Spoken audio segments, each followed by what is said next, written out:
Welcome to National University Museum, where history, legacy, and learning comes to life. Founded in 1900s by Don Mariano Fernando Jackson, NU began as a vision to uplift the Filipino spirit through education, a dream sparked by the death of Dr. Jose Rizal.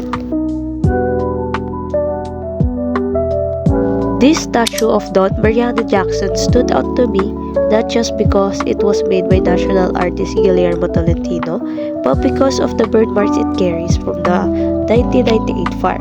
It is a powerful symbol of new beginnings and resilience.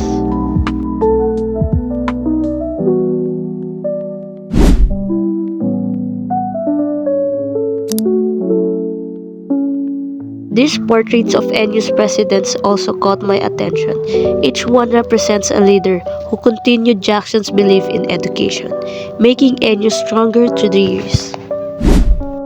What really drew me in was the allied health exhibit.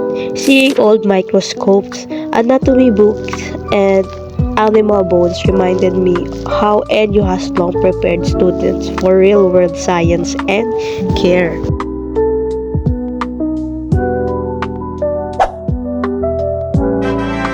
And finally, the sports sections inspired me. It shows how NU empowers students not just academically, but through discipline, pride, and passion.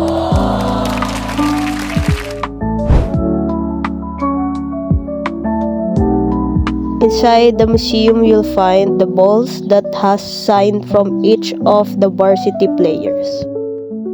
More than a museum, this is a space where past meets present, a tribute to NU's journeys and its unshakable dreams for the future.